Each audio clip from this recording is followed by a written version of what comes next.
Hello friends, good morning. Welcome to our channel target with Lalan Sharma.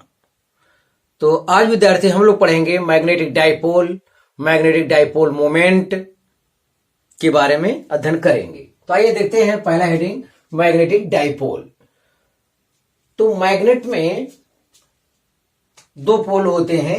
एक pole की pole strength minus small m होगा और एक का प्लस एम होगा। जो साउथ पोल होता है, साउथ पोल की पोलैरिटी निगेटिव मानी जाएगी और नॉर्थ पोल की पोलैरिटी पॉजिटिव मानी जाएगी। ये उसी तरह होता है जैसे इलेक्ट्रिक डाइपोल में होता था, एक निगेटिव चार्ज होता था और एक पॉजिटिव चार्ज होता था। ये माइनस क्यू और प्लस क्यू। तो इलेक्ट्रिक डाइपोल में जो माइनस क्यू का काम होता था वही साउथ पोल में माइनस एम कार्य करेगा, और जो प्लस क्यू का काम होता था वही नॉर्थ पोल में मैग्नेट में प्लस एम कार्य करेगा। प्लस एम पोल स्ट्रेंथ इसे कहते हैं, ध्रुव की प्रबलता। स्मॉल एम क्या है? Pole strength.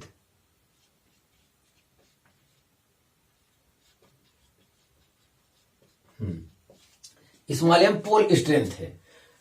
तो मैग्नेट में पोल स्ट्रेंथ जो है मैग्नीट्यूड में इक्वल रहेंगे और डायरेक्शन में ये क्या होंगे? अपोजिट होंगे। मतलब मैग्नीट्यूड में इक्वल होंगे और वो अपोजिट होंगे। एक पॉजिटिव होगा, एक नेगेटिव होगा। और ये स्मॉल डिस्टेंस पर रखे हों तो हम इसे क्या कहेंगे? Magnetic dipole. Electric dipole magnetic dipole में एक डिफरेंस है। इलेक्ट्रिक डाइपोल के चार्ज जो होता है माइनस क्यू और प्लस क्यू, इसे हम अलग अलग प्राप्त करते हैं। ये अलग अलग मिलता है, पाए जाते हैं। लेकिन मैग्नेटिक डाइपोल में जो पोल स्ट्रेंथ होता है, ये नॉर्थ और साउथ का माइनस एम और प्लस एम, या नॉर्थ साउथ आप कहिए, नॉर्थ साउथ पोल को हम लोग अलग अलग प्राप्त नहीं कर सकते। कोई ऐसा मैग्नेट नहीं दुनिया में मिलेगा जिसका नॉर्थ साउथ पोल को हम अलग कर सके। जबकि यहां पे इलेक्ट्रिक डाइपोल में यहां पे दोनों चार्ज पॉजिटिव और नेगेटिव अलग अलग जो है वजूद में है, अलग अलग हम लोग जानते हैं, अलग अलग मिलता है। लेकिन नॉर्थ साउथ पोल मैग्नेट में अलग अलग नहीं होता है। तो यही दोनों में अंतर है, इलेक्ट्रिक डाइपोल और मैग्नेटिक डाइपोल में। तो इसका डिफिनेशन देख लिया जाए। A magnetic dipole consists of a pair of magnetic pole of equal and opposite strength separated by small distance। मतलब इक्वल और अपोजिट स्ट्रेंथ जो है, जो पोल स्ट्रेंथ है वो इक्वल होना चाहिए और अपोजिट होना चाहिए, और वो स्मॉल डिस्टेंस पर रखे हों तो हम इसे मैग्नेटिक डाइपोल कहते हैं। और मैग्नेटिक डाइपोल के लिए जो एग्जाम्पल है, जैसे ये छोटा है, अगर छोटे में है तो इसे हम लोग बार मैग्नेट कहते हैं। ये एग्जाम्पल है। मैग्नेटिक निडल भी क्या है? मैग्नेटिक डाइपोल का एग्जाम्पल है। और करंट कैरिंग कॉइल और लूप भी मैग्नेटिक डाइपोल का एग्जाम्पल है, जिसे हम लोग अभी फिगर के माध्यम से अध्ययन करेंगे। तो आप इसे कॉपी कर लीजिए। हाँ विद्यार्थी, देखें अगला heading, magnetic dipole moment of bar magnet. तो जो छोटा सा चुंबक होता है उसी को हम लोग क्या कहते हैं? बार मैग्नेटिक। और बार मैग्नेट, और इसमें डाइपोल, मैग्नेटिक डाइपोल, डाइपोल का मतलब होता है एक पॉजिटिव है पोल स्ट्रेंथ और एक नेगेटिव। ये पॉजिटिव, एक नेगेटिव। तो जो साउथ पोल होता है उसकी pole strength minus m negative होगा, और जो नॉर्थ पोल होगा उसका पोल स्ट्रेंथ प्लस एम होता है। ये स्मॉल डिस्टेंस 2l पर होते हैं। तो इन्हीं के मल्टीपल को, गुणनफल को हम लोग क्या कहते हैं? Magnetic dipole moment. Magnetic dipole moment कहते हैं। इसे कैपिटल एम से रिप्रेजेंट करते हैं।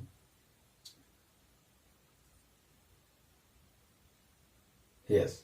तो अब यहां हमें डायरेक्शन वगैरह ध्यान देना होता है। मैग्नेटिक डाइपोल मोमेंट का जो डायरेक्शन होता है, फिगर में सब कुछ स्पष्ट क्लियर है। तो जो डायरेक्शन होता है वो साउथ से नॉर्थ की ओर होता है। मैग्नेटिक डाइपोल के अंदर जो मैग्नेटिक फील्ड का डायरेक्शन होता है वो साउथ से नॉर्थ होता है। ये चीज आपको जानकारी में होना चाहिए। जबकि मैग्नेट के बाहर जो मैग्नेटिक फील्ड का डायरेक्शन होता है वो नॉर्थ से साउथ होता है। यहां देखिए, यहां नॉर्थ से साउथ मैग्नेट के बाहर, जबकि मैग्नेट के अंदर मैग्नेटिक फील्ड का डायरेक्शन साउथ से नॉर्थ होता है। ये आपकी जानकारी में होना चाहिए। हाँ, magnetic dipole moment capital M equal to small m into 2L। Small m को कहा जाता है पोल स्ट्रेंथ। तो अगर इस टाइप का केस कहीं बन जाए, मैग्नेट आपका इस टाइप से है और ये साउथ है, ये नॉर्थ है, तो जाहिर है जो डिस्टेंस लिया जाएगा उसके डायमीटर के बराबर होगा। तो ऐसी दशा में क्या आ जाएगा? ऐसी दशा में आ जाएगा capital M equal to small m into 2R। तो इससे भी हमें सतर्क रहना होगा, कहीं जरूरत पड़ सकता है। अब इसके बारे में कुछ और जानकारी कर लिया जाए। ये डायरेक्शन वगैरह के बारे में बहुत ध्यान दीजिएगा, जो सबसे कीमती कंसेप्ट है यही है। तो जो इनका पोल स्ट्रेंथ और छोटा सा लेंथ होता है उसी के मल्टीपल के ये बराबर होता है magnetic dipole moment. Magnetic dipole moment को इतना बड़ा न कहे कि केवल मैग्नेटिक मोमेंट भी कहा जाता है, क्योंकि जो मैग्नेट होगा उसमें तो डाइपोल होगा ही। कोई ऐसा मैग्नेट संभव नहीं है जिसमें नॉर्थ साउथ पोल न हो, क्योंकि जो है magnetic pole are always exist in pair. Magnetic pole जो होता है वो पेयर में ही एग्जिस्ट करता है। तो अब इसका डिफिनेशन देखा जाए। The product of the magnitude of the pole strength मतलब small m and the magnetic length of the magnet कहा जाए या कहा जाए effective length of magnetic length of the magnet के स्थान पे इफेक्टिव लेंथ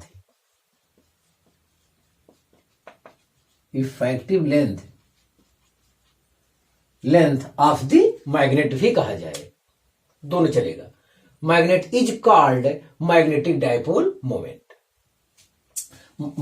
और मैग्नेटिक डाइपोल मोमेंट को केवल मैग्नेटिक मोमेंट कहा जाता है, क्योंकि जब मैग्नेट कहा गया है तो मैग्नेटिक डाइपोल उसमें होगा ही। तो magnetic moment capital M equal to small m into 2L, ये स्केलर फॉर्म में है यहाँ पे, और एम्पियर मीटर स्क्वायर इसकी यूनिट होती है। आगे और फार्मूला आएगा जिससे ये यूनिट क्लियर हो जाएगा। इन वेक्टर फॉर्म में हम देख रहे हैं capital M equal to small m into 2L। तो ये वेक्टर फॉर्म ये हो गया। स्मॉल m ये स्केलर क्वांटिटी है और स्मॉल m स्केलर क्वांटिटी है, इसकी यूनिट एम्पियर मीटर होता है और ये टोटल की यूनिट एम्पियर मीटर स्क्वायर होता है। तो इसका अकेले एम्पियर मीटर होता है, क्योंकि लेंथ का मीटर हो जाएगा तो फिर आपका ये बैलेंस बन जाएगा। तो उसके बारे में और ज्ञान देखा जाए। The pole strength is a scalar quantity small m, pole strength मतलब small m is a scalar quantity with SI unit ampere metre. आगे कह रहा है magnetic poles are always exist in pair. Magnetic pole जो होता है वो pair में ही एग्जिस्ट करता है। आपको पहले ही हम बता चुके हैं कि इलेक्ट्रिक डाइपोल और मैग्नेटिक डाइपोल में क्या डिफरेंस है। तो वही है, उसमें जो है नेगेटिव चार्ज पॉजिटिव चार्ज को अलग किया जा सकता है, जबकि यहां नॉर्थ साउथ पोल को मैग्नेट में अलग नहीं किया जा सकता। ये अंतर है। तो इसके बाद स्पेशल केस में हम लोग अध्ययन करेंगे मैग्नेट को इस टाइप से दो भागों में काट दिया जाए या दो से अधिक भागों में काट दिया जाए, तब देखते हैं पोल स्ट्रेंथ और मैग्नेट डाइपोल मोमेंट पे क्या इफेक्ट पड़ता है। और मैग्नेट को हम लोग इस टाइप से हॉरिजॉन्टल काट दिया जाए दो भागों में या दो से अधिक भागों में, तब देखते हैं मैग्नेटिक डाइपोल मोमेंट और उसकी पोलैरिटी पर क्या इफेक्ट पड़ता है। तो आप इसे कॉपी कर लीजिए। हाँ विद्यार्थियों, कुछ स्पेशल केस के बारे में देखा जाए, अध्ययन किया जाए। तो स्पेशल केसेज में यह है कि मैग्नेटिक डाइपोल, इससे पहले जो हम लोग फिगर बनाए थे मैग्नेटिक डाइपोल इतना बड़ा था, मैग्नेटिक डाइपोल मोमेंट आया capital M equal to small m into 2l, ये हमारा आया था अभी। अब हम इसको एक चीज और इसके लिए कॉन्सेप्ट जानना है, pole strength small m proportional cross section area A, इसके प्रोपोर्शनल होता है, ये कॉन्सेप्ट आपको जानना चाहिए। अब इसके आधार पर, इस कॉन्सेप्ट के आधार पर बी वाला पॉइंट हम देखते हैं। हम इस चुंबक को जो इससे पहले फिगर में बना था, इस चुंबक को दो भाग में कर देते हैं। तो पूरा लेंथ l था, तो अब लेंथ हो, सॉरी पूरा लेंथ 2l था, तो अब इसका लेंथ हो गया l और l। तो यहां कहा है pole strength cross section area के प्रोपोर्शनल होता है, तो क्रॉस सेक्शन एरिया में कोई इफेक्ट नहीं आया। इस टाइप से ये इसका पोल स्ट्रेंथ था, यहां देखिए इस पर कोई इफेक्ट नहीं हुआ। इस टाइप से मैग्नेट को हमने क्या कर दिया, ऐसे काट दिया दो भागों में, एक इधर हो गया एक इधर हो गया। तो एरिया में कोई इफेक्ट ना पड़ने की वजह से इसके पोल स्ट्रेंथ पर कोई फर्क नहीं पड़ेगा। तो इस केस के लिए, बी वाले के लिए स्मॉल एम लिखेंगे क्या, नो चेंज, पोलैरिटी चेंज नहीं होगी, पोलैरिटी चेंज नहीं होगी। अब हम कैपिटल एम मैग्नेटिक मोमेंट की बात करते हैं, वो देखते हैं क्या होता है, टुकड़ा करने के बाद मैग्नेटिक मोमेंट पे क्या इफेक्ट पड़ेगा। मैग्नेटिक मोमेंट, मैग्नेटिक मोमेंट कहा जाए या मैग्नेटिक डाइपोल मोमेंट कहा जाए। अब टुकड़ा होने के बाद उसको हम एम डैश मान लेते हैं, तो यहां हो जाएगी स्मॉल एम चेंज हो नहीं रहा है, और अब इसका टोटल लंबाई तो 2l था, उसका क्या कर दिया, आधा हमने कर दिया। टोटल लंबाई पहले l 2l था, उसका आधा कर दिया तो कितना बचा, l बचा। तो m इंटू 2l हम देख रहे हैं ऊपर होता क्या, कैपिटल m, और बाई 2 नीचे है। तो पोल मैग्नेटिक डाइपोल मोमेंट क्या हो गया, आधा हो गया। इससे ये निष्कर्ष पे हम लोग पहुंचेंगे कि किसी मैग्नेट को जितने टुकड़े में किया जाएगा इस टाइप से, जबकि उसके क्रॉस सेक्शन एरिया पर कोई इफेक्ट ना पड़े, तो जितना ज्यादा टुकड़ा करते जाएंगे मैग्नेटिक डाइपोल मोमेंट या मैग्नेटिक मोमेंट का मान उतना गुना कम होता जाएगा। 2 टुकड़ा करेंगे तो m/2 हो जाएगा, इसका 3 बराबर टुकड़ा करेंगे तो कैपिटल M पहले का 1/3 हो जाएगा, 4 टुकड़ा करेंगे तो कैपिटल M/4 हो जाएगा। इस टाइप से ये टुकड़े होते रहेंगे। m टुकड़ा करेंगे तो जो मैग्नेटिक डाइपोल मोमेंट होगा किसी एक टुकड़े का, एक पार्ट का, तो वो हो जाएगा कैपिटल M अपान स्मॉल n। जितने टुकड़े करेंगे उतना भाग बचेगा। तो मैग्नेटिक डाइपोल मोमेंट जो है वो घटता है, घटता जाएगा। चलिए हो गया। अब की बार करते हैं हम लोग, अब की बार इसी मैग्नेट को ऐसे हॉरिजॉन्टल में इसको 2 टुकड़ा में कर देते हैं, तो ये वाला केस आया। तो अब की बार क्या हो रहा है कि स्मॉल एम प्रोपोर्शनल जो एरिया होता है, अब की बार एरिया आधा हो गया। एरिया जब आधा हो गया तो इसकी पोलैरिटी चेंज हो गई। इस टाइप से हम लोग ऐसे फाड़ दिए, 2 फाल कर दिए इसको, इसकी पोलैरिटी आधी होगी। इसीलिए कहा गया है स्मॉल m/2 स्मॉल m/2, और स्मॉल m/2 स्मॉल m/2। ये माइनस में है, वो वाला साउथ वाला नेगेटिव होता है और नॉर्थ वाला पॉजिटिव होता है। हाँ, अब यहां देखते हैं तो यहां तो पोलैरिटी जो है चेंज हो गई। तो स्मॉल m डैश बराबर यहां अगर आप 2 फाल कर दिए हैं, 2 इक्वल फाल, एरिया आधा आधा कर दिए हैं, तो जो पोलैरिटी होगी पहले की आधी हो जाएगी। अगर 3 फाल कर देंगे तो पहले की 1/3 हो जाएगी। 4 हॉरिजॉन्टल 4 पीस इस टाइप से काट देंगे तो स्मॉल m/4 हो जाएगा। तो आपको पोलैरिटी यहां पे चेंज मिलेगी। हाँ, और मैग्नेटिक डाइपोल मोमेंट के बारे में अध्ययन किया जाए। Magnetic dipole moment m dash equal to होता है स्मॉल m/2। आपकी बार ये लेना है, polarity small m dash equal to small m dash into क्या 2l, यही है हमारा फार्मूला। और स्मॉल m डैश आपकी बार कितना होगा, वो है m/2 इंटू 2l। तो m इंटू 2l क्या है, कैपिटल M। तो यहां भी हम देख रहे हैं मैग्नेटिक मोमेंट आया कैपिटल M/2। तो ये चीज है। तो मैग्नेटिक डाइपोल मोमेंट आप चाहे इस टाइप से काटिए टुकड़ा करिए, जब क्रॉस सेक्शन एरिया में चेंज ना हो तब भी वो डिक्रीज करता है, और जब क्रॉस सेक्शन एरिया चेंज हो उस टाइप से काटेंगे तो भी मैग्नेटिक डाइपोल मोमेंट का क्या मान घटता है। तो आप यहां देख लीजिए। यस, तो आप इसे कॉपी कर लीजिए।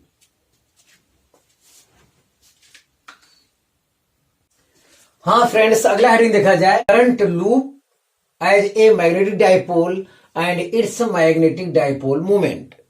यस, तो हमें यह बताना है कि करंट लूप मैग्नेट की भांति भी व्यवहार करता है और उसका मैग्नेटिक डाइपोल मोमेंट, अगर वो मैग्नेट की भांति मैग्नेट की तरह बिहेव करता है तो उसका मैग्नेटिक डाइपोल मोमेंट कैसे निकालेंगे, कितना होगा, और उसका डायरेक्शन कैसे ज्ञात करेंगे, तो ये सब आपको फाइंड करना है। तो आप देखिए यहाँ पे करंट लूप, पहले तो ये दिखाइए करंट जो है ये मैग्नेट की भांति व्यवहार करता है। मान लेते हैं ये कोई लूप है, लूप का शेप रेक्टेंगल हो सकता है, सर्किल हो सकता है, स्क्वायर हो सकता है, कुछ भी हो सकता है, लूप के शेप पे मत जाइए। तो यहां देखिए करंट इस टाइप से बह रहा है, करंट आई इस टाइप से। अब ये मैग्नेट की भांति कैसे व्यवहार करे, तो राइट हैंड थंब रूल से यहां ये बताया गया है। यहां देखिए अगर इस टाइप का हो, इस टाइप के सरफेस पर ये सर्किल होता तो इस टाइप से होता। यहां पे मैग्नेटिक फील्ड का जो डायरेक्शन होगा वर्टिकली अपवर्ड होगा। ये अगर हॉरिजॉन्टल रखा है तो इस टाइप से वर्टिकली अपवर्ड होगा। तो यहाँ पे मैग्नेटिक फील्ड, तो चलिए मैग्नेटिक फील्ड का डायरेक्शन हम ऐसे बनाते हैं, ये नीचे से ऊपर की ओर, नीचे से ऊपर की ओर इस टाइप से बनाते हैं।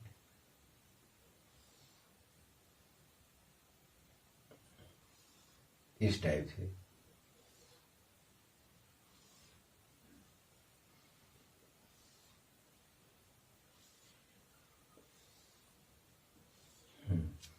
तो मैग्नेटिक फील्ड का जो डायरेक्शन होगा बी, वो नीचे से ऊपर की ओर होगा। इस टाइप से आप फील करिए।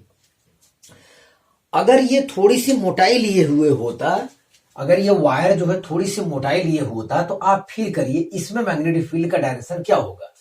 इसमें मैग्नेटिक फील्ड का डायरेक्शन, इसमें मैग्नेटिक फील्ड का डायरेक्शन नीचे से ऊपर की ओर होता। अगर आप इस वायर को थोड़ा सा मोटा फील कर ले तो इसमें मैग्नेटिक फील्ड का डायरेक्शन नीचे से ऊपर की ओर होगा। नीचे से ऊपर की ओर होगा तो अगर ये मैग्नेट की भांति व्यवहार करता है तो ये नीचे वाला क्या हो जाएगा हमारा, ये साउथ हो जाएगा, ऊपर वाला क्या हो जाएगा, नॉर्थ। क्योंकि अभी हम लोग जस्ट पढ़े हैं कि मैग्नेट के अंदर जो मैग्नेटिक फील्ड का डायरेक्शन होता है वो साउथ से नॉर्थ होता है। इस आधार पे हम ये लिख सकते हैं साउथ से नॉर्थ होता है। इस आधार पे हम नीचे वाले को ये मान सकते हैं कि ये साउथ होगा, ये नॉर्थ होगा। तो ये मैग्नेट की भांति व्यवहार करने लगता है। तो मैग्नेट की भांति व्यवहार करने लगता है तो इसका जो मैग्नेटिक डाइपोल मोमेंट है, इसका जो मैग्नेटिक डाइपोल मोमेंट है,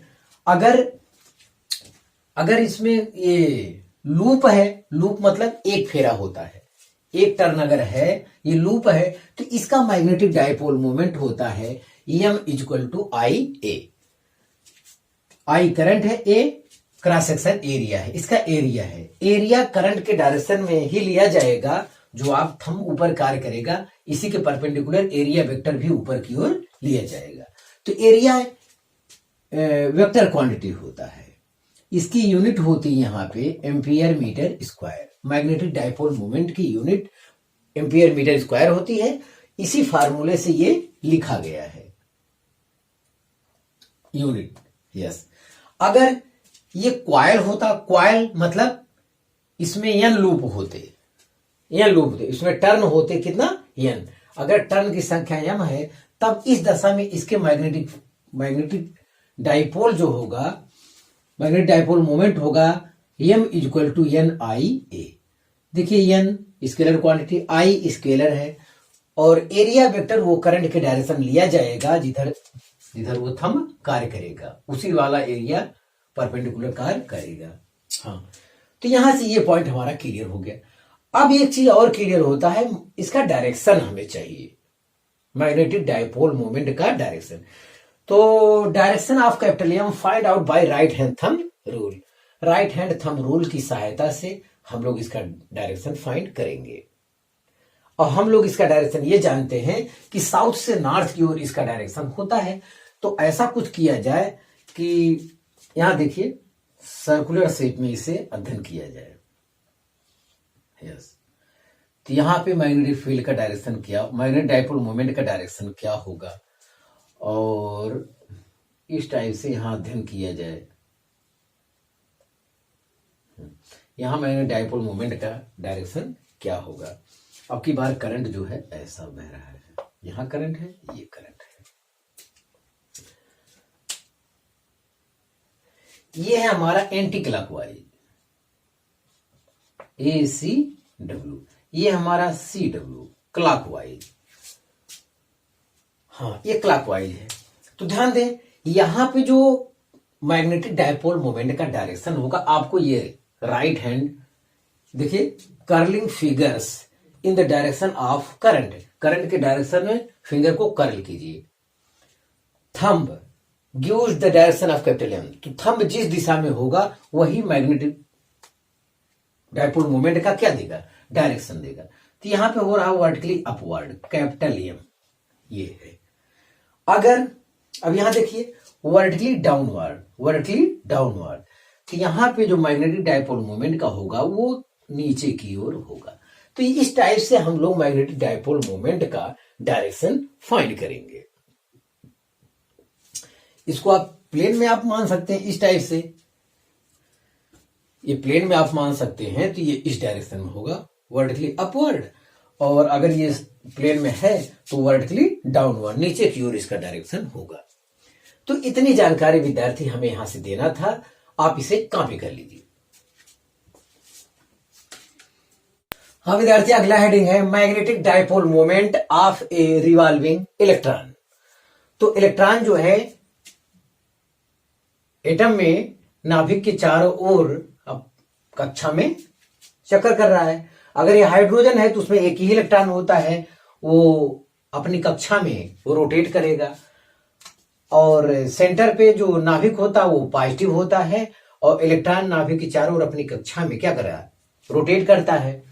तो इलेक्ट्रॉन का जो मास है वो स्मॉल m मान लेते हैं, और जो इलेक्ट्रॉन का जो आवेश है नेगेटिव चार्ज है, और वो v वेलोसिटी से r त्रिज्या की कक्षा में रोटेट कर रहा है। तो यहां हमें ये सब बताना, मैग्नेटिक डाइपोल मोमेंट ये बनाएगा, ये आपको बताना है, और इसका कंपैरिजन करना है एंगुलर मोमेंटम से। तो ये सब यहां पे हमें दिखाना है। तो अब देखिए ये इलेक्ट्रॉन जो है अपनी कक्षा में v वेलोसिटी से इस डायरेक्शन में गति कर रहा है। ये चार्ज है, चार्ज जब गति करता है और नेगेटिव चार्ज है, और ये इलेक्ट्रॉन अगर इस दिशा में गति कर रहा है v वेलोसिटी से, तो इलेक्ट्रॉन के अपोजिट डायरेक्शन में करंट फ्लो करता है। अगर ये करंट फ्लो करता है तो जाहिर एक मैग्नेटिक डाइपोल मोमेंट भी होगा। यस, तो मैग्नेटिक डाइपोल मोमेंट देखिए, करंट इस डायरेक्शन में फ्लो, क्योंकि इलेक्ट्रॉन इस डायरेक्शन में चल रहा है, तो मैग्नेटिक डाइपोल मोमेंट, इलेक्ट्रॉन इस डायरेक्शन में चल रहा है तो करंट का डायरेक्शन उसके अपोजिट है, और करंट के डायरेक्शन में हम लोग क्या निकाल लेंगे, इस डायरेक्शन की सहायता से हम निकाल लेंगे मैग्नेटिक डाइपोल मोमेंट का डायरेक्शन। तो हम इसे अगर प्लेन में माने, हम इसे अगर प्लेन में मान लें, तो यहां पे करंट यूं फ्लो कर रहा है, तो मैग्नेटिक डाइपोल मोमेंट का डायरेक्शन क्या हो जाएगा, नीचे हो जाएगा। तो ये चीज ध्यान देना है। और ये एंगुलर मोमेंटम है, इसके बारे में चर्चा अभी थोड़ी देर में करते हैं। तो पहले मैग्नेटिक डाइपोल मोमेंट की चर्चा कर लिया। Magnetic dipole moment M equal to होता है IA। तो यहां पे I के बारे में चर्चा कर लिया जाए, फिर एरिया के बारे में, तब मैग्नेटिक डाइपोल निकाला जाए। तो I इक्वल टू होता है Q/T। तो Q तो है नहीं, यहां पे है इलेक्ट्रॉन, तो इलेक्ट्रॉन के लिए क्या कहा जाएगा, ये dQ/dt होता I इक्वल टू। लेकिन यहां पे क्या है कि आप यहां मान लो एक फील कर लो, एक क्रॉस सेक्शन एरिया छोटा सा फील कर लो, तो हाइड्रोजन में एक ही इलेक्ट्रॉन है, वो यहां से अब एक चक्कर जब कंप्लीट करेगा तो पूरा टाइम पीरियड ले लेगा, पूरा टाइम पीरियड ले लेगा। इसीलिए I इक्वल टू E/T यहां पे लिखा गया है। एक इलेक्ट्रॉन यहां गया, फिर पूरा एक चक्कर कंप्लीट करेगा, फिर इससे क्रॉस होगा, तो यहां पे E बाई टी लिया गया है। यस, और T इक्वल टू होता है 2 पाई R अपान V। V अपने प्रोसेस अनुसार ऊपर चला जाएगा, तो I इक्वल टू हो जाएगा EV अपान 2 पाई R। यहां से I की जानकारी इतना हमको मिल गई। और एरिया के बारे में देखते हैं। एरिया होता है पाई R स्क्वायर। यहां का जो एरिया होगा, क्रॉस सेक्शन एरिया करंट के डायरेक्शन में, एरिया वेक्टर का जो डायरेक्शन लेंगे हम ये वाला लेंगे, वर्टिकली मतलब मैग्नेटिक डाइपोल मोमेंट के डायरेक्शन में जो एरिया वेक्टर होगा वही लिया जाएगा। हाँ, यस, तो इतना आया। अब हम मैग्नेटिक डाइपोल मोमेंट निकालेंगे।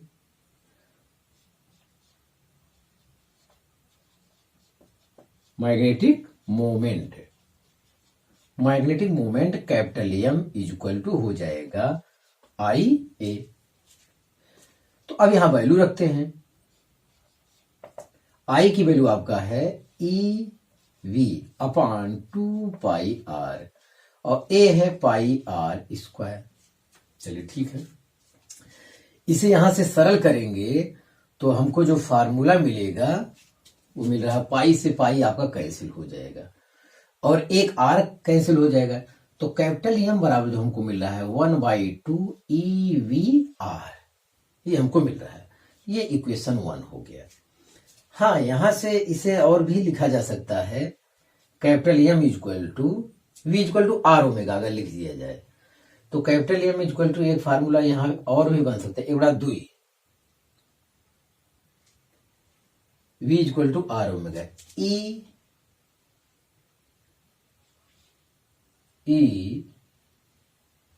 Omega r square. ये भी एक फार्मूला बन सकता है। इसके भी जानकारी में होना चाहिए। अब हम चलते हैं एंगुलर मोमेंटम की तरफ। तो एंगुलर मोमेंटम का जो आप फार्मूला देखे होंगे वो देखे होंगे इस टाइप से। वहां इंटरमीडिएट में कुछ किताब में जे के रूप में दिखाया जाता है, P into r, linear momentum into r के बराबर होता है। लीनियर मोमेंटम इंटू आर के बराबर होता है एंगुलर मोमेंटम। वहां क्लास 11th की फिजिक्स में आप इसका अध्ययन किए होंगे। लेकिन जो अच्छी अच्छी किताबों हैं उसमें हर जगह जो है लीनियर मोमेंटम को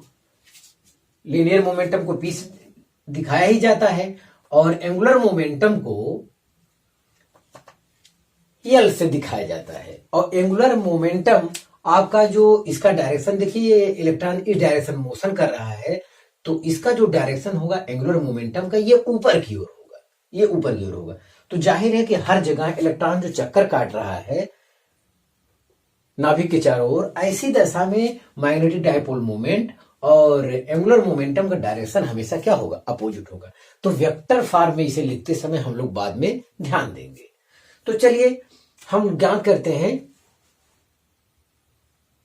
एंगुलर मोमेंटम होता है कैपिटल एल बराबर, इसे दर्शाते हैं हम लोग एंगुलर मोमेंटम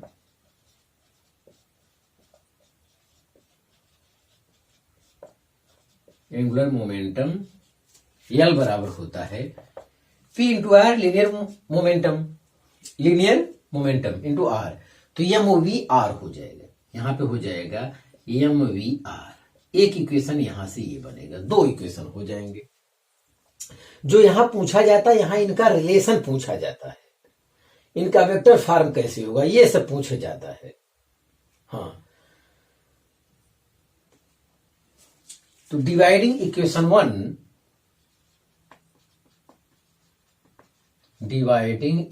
1 बाई इक्वेशन 2, तो यहां पे हो जाएगा एम अपान कैपिटल एल। चलिए इसे भाग देते हैं, एम अपान capital L.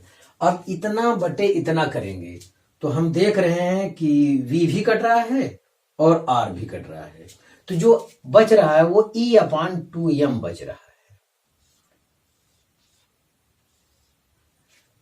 Magnetic dipole moment और एंगुलर मोमेंटम का जो रेशियो आ रहा है E/2m के बराबर आ रहा है।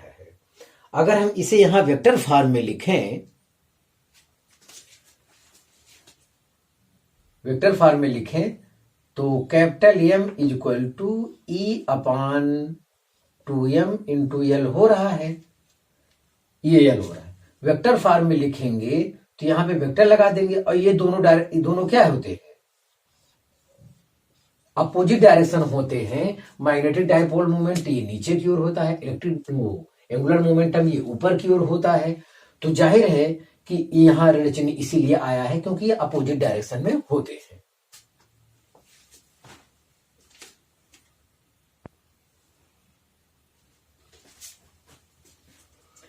अकॉर्डिंग टू बोहर्स थ्योरी, यहां पे भी एक और कॉन्सेप्ट लगाना होगा, बोहर का concept. According to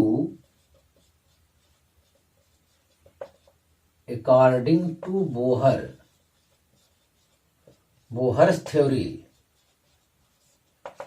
according to Bohr theory, Bohr का एक कॉन्सेप्ट है जिसको आपको जानना चाहिए। ओ एल इक्वल टू होता है NH/2π, इसका संबंध भी है। मतलब इलेक्ट्रॉन केवल उन्हीं कक्षाओं में रोटेट कर सकते हैं जिसका एंगुलर मोमेंटम H/2π का क्या हो, मल्टीपल हो, पूर्ण गुणज हो, ये होता है। जहां H जो है फ्लैंक कांस्टेंट है और where N is equal to 1 2 3 so on, ये हो जाएगा KLM, इस टाइप से होता है, ये होता है। तो जाहिर है कि इस कॉन्सेप्ट को भी इसमें ऐड कर दिया जाए तो जाहिर है कि कॉन्सेप्ट और बढ़िया बन जाएगा, इससे और कुछ रिलेशन में मिलेगा। तो M इक्वल टू जो हमारा होता है रिलेशन है यहाँ पे, M इक्वल टू होता है E/2m। चलिए कोई बात नहीं, और L के स्थान पे हम लोग क्या लिखेंगे, E/NH/2π, ये चीज है यहाँ पे। तो यहां तो कोई कट नहीं रहा है, तो स्मॉल m बराबर आ रहा है स्मॉल n EH/4πm। ये magnetic dipole moment equal to एक रिलेशन ये यहां बना। अगर वो हाइड्रोजन एटम है तो इसके लिए n बराबर 1 होगा, n बराबर 1 होगा तब ऐसी दिशा में मैग्नेटिक डाइपोल मोमेंट हो जाएगा EH/4πm, एक इलेक्ट्रॉन के लिए। कब, इफ n इक्वल टू 1। तो एक रिलेशन यहां से ये बन रहा है। हाँ, इसका वैल्यू m का मान यहां पे सबसे कम है, मिनिमम। यहां लिख सकते हैं क्या, मैग्नेटिक डाइपोल मोमेंट का एक इलेक्ट्रॉन के लिए मैग्नेटिक डाइपोल मोमेंट का मान सबसे कम होगा। ये मान आप यहां प्राप्त कर सकते हैं। इलेक्ट्रॉन का चार्ज होगा 1.6 इंटू 10⁻19 और Planck constant H equal to होता है 6.6 इंटू 10⁻34 जूल सेकेंड और 4 पाई का मान 3.14 और इलेक्ट्रॉन का मास होता है 9 इंटू 10⁻31 kg। तो ये सब वैल्यू हम रख सकते हैं। तो यहां से एक मान हमको इसका मान मिल जाएगा। हाँ विद्यार्थी, magnetic dipole moment of A revolving electron के बारे में इतना कंसेप्ट हमें जानकारी में देना था। आपको यहाँ ये जानना है कि m जो है इलेक्ट्रॉन का मास है, E उसका चार्ज है, और यहां से हम लोग मैग्नेटिक डाइपोल मोमेंट निकाले। m इक्वल टू आई ए होता है, I की value I equal to Q/T। यहां से ये वैल्यू I की निकाले और एरिया होता है जो करंट के डायरेक्शन में लिया जाता है, वो यहां से ये हम लोग लिखे। तो इसका ये रिलेशन आया, ये रिलेशन आपको जानना चाहिए। और इसका हमने कंपैरिजन किया एंगुलर मोमेंटम से। एंगुलर मोमेंटम होता है लीनियर मोमेंटम इनटू r होता है। तो L इक्वल टू mv/r एक रिलेशन आया। इसको हम डिवाइड करते हैं क्वेश्चन 1 में 2 से, तो एक रिलेशन यहां बनता है मैग्नेटिक डाइपोल मोमेंट और एंगुलर मोमेंटम में। तो ये रिलेशन भी आपको जानना चाहिए। अगर वेक्टर फॉर्म में लिखना है तो जाहिर है कि तीरे गुणा कर देंगे और ये दोनों यहां निगेटिव साइन आएगा। एंगुलर मोमेंटम और मैग्नेटिक डाइपोल मोमेंट दोनों वेक्टर क्वांटिटी हैं। चूंकि वेक्टर फॉर्म में लिखते समय एक नीचे की ओर कार्य करता है तो एक ऊपर की ओर, मतलब ये अपोजिट डायरेक्शन में कार्य करते हैं, इसीलिए वेक्टर फॉर्म में नेगेटिव साइन लगाना होगा। अब इसका हम जो है अध्ययन एक और कॉन्सेप्ट लगा देते हैं according to Bohr's theory. Bohr's theory में ये होता है कि एंगुलर मोमेंटम जो है h/2π का पूर्ण गुणज होता है, मतलब इलेक्ट्रॉन केवल उन्हीं कक्षाओं में चक्कर लगाएंगे जिसका एंगुलर मोमेंटम h/2π का क्या हो, मल्टीपल हो। तो जहां n = 1 2 3 4 इस टाइप से, तो n एक इलेक्ट्रॉन अगर लेते हैं तो n की वैल्यू ये आप इसमें रख दिए मैग्नीट्यूड में इसके, तो ये आपका एक और नया रिलेशन मिल गया। अगर n एक इलेक्ट्रॉन है, मतलब ये हाइड्रोजन एटम है, तो जिसमें एक ही इलेक्ट्रॉन होते हैं, ऐसी दशा में मैग्नेटिक डाइपोल मोमेंट का मान मिनिमम होगा, m मिनिमम = EH/4πm। तो आप इसे कॉपी कर लीजिए।